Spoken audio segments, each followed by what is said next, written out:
और वहीं छत्तीसगढ़ में यूसीसी को लेकर भी अब तैयारियां तेज हो गई है, जहां छत्तीसगढ़ में 24 जुलाई को यूसीसी समिति की पहली बैठक होगी। जस्टिस रंजना देसाई ये बैठक की अध्यक्षता करेंगी। यूसीसी का प्रारूप यहां पर तैयार होगा और विवाह, तलाक और उत्तराधिकार कानून को लेकर अध्ययन किया जाएगा। समिति सरकार को पूरा अपना अनुशंसा रिपोर्ट यहां पर सौंपेगी, जहां प्रदेश में यूसीसी लागू करने को लेकर अब पहली समिति जो गठित की गई है, हाई पावर कमेटी जो बनाई गई है, वो यहां पर यूसीसी को लेकर पूरा मंथन करेगी और एक इसका प्रारूप तैयार किया जाएगा, ड्राफ्ट तैयार किया जाएगा, जिससे सरकार को सौंपा जाएगा। यानी अब छत्तीसगढ़ में भी यूसीसी लागू करने की तैयारी तेज हो गई है, जिसमें विवाह, तलाक और उत्तराधिकार कानूनों को लेकर अध्ययन किया जाएगा। जहां आपको बता दें कि इसमें 5 सदस्यीय ये कमेटी बनाई गई है, जिसमें कई वरिष्ठ अधिकारी इसमें शामिल किए गए हैं और जस्टिस रंजना देसाई इस बैठक की अध्यक्षता करेंगे। कमेटी के सदस्य वो हैं और यहां पर 5 सदस्यीय जो कमेटी बनाई गई है, हाई पावर जो कमेटी बनाई गई है, वो इसको लेकर पूरा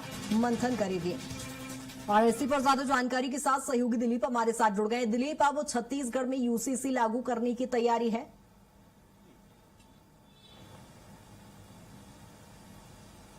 सरकार ने एक कदम उठा दी है कि यूसीसी यहाँ भी लागू की जाए, यानी समान नागरिक संहिता यहाँ भी लागू हो। इसके लिए कमेटी बनाई गई है और कमेटी जस्टिस रंजना देसाई की अध्यक्षता में बनाई गई है। और इस कमेटी में उत्तराखंड से सेवानिवृत्त अधिकारी शत्रुघ्न सिंह भी है। इसके अलावा राज्य के छत्तीसगढ़ के पूर्व सेवानिवृत्त आईएएस एम.के. राउत भी इसमें शामिल किए गए हैं। इसके अलावा एक वरिष्ठ अधिवक्ता मोहन पवार और सेवानिवृत्त प्राचार्य ज्योति रानी सिंह इसकी सदस्य है।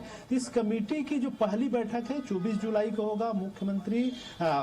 मुख्य सचिव विकासशील के कक्ष में मंत्रालय में महानदी भवन में यह बैठक होगी और इसमें एक रूपरेखा, प्रारंभिक रूपरेखा को लेकर चर्चा होगी, क्योंकि यूसीसी को लेकर एक विधिक अध्ययन की भी जरूरत है कि राज्य में किस तरह से अभी अलग अलग कानून काम कर रहे हैं। खास करके क्योंकि समान नागरिक संहिता की जब बात करें तो इसमें ये बातें आमतौर पर देखी जाती है जो धार्मिक कानून है, खास करके हिंदुओं का कानून, मुस्लिमों का कानून, क्रिश्चियंस के कानून या सिख या अल्पसंख्यक समुदाय के जो कानून है उसमें थोड़े थोड़े अंतर देखने को मिलता है। खास करके तलाक, विवाह, भरण पोषण, उत्तराधिकार के जो मामले हैं इसमें अंतर है।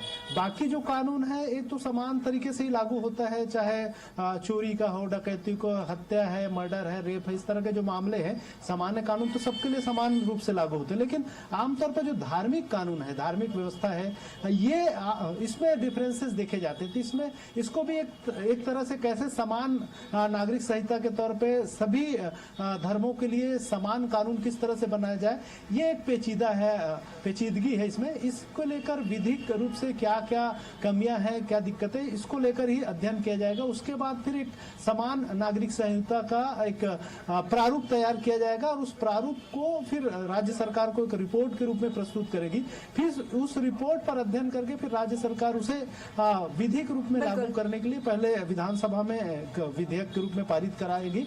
बिल्कुल दिलीप, यानी कुल मिलाकर कहा जाए कि प्रक्रिया शुरू हो गई है, सरकार इसको लेकर प्रतिबद्ध है, पहले भी सरकार कह ही चुकी है और अब देखने वाली बात होगी कितनी जल्दी इसे लागू करने की तैयारी है। बहुत शुक्रिया तमाम चर्चा के लिए।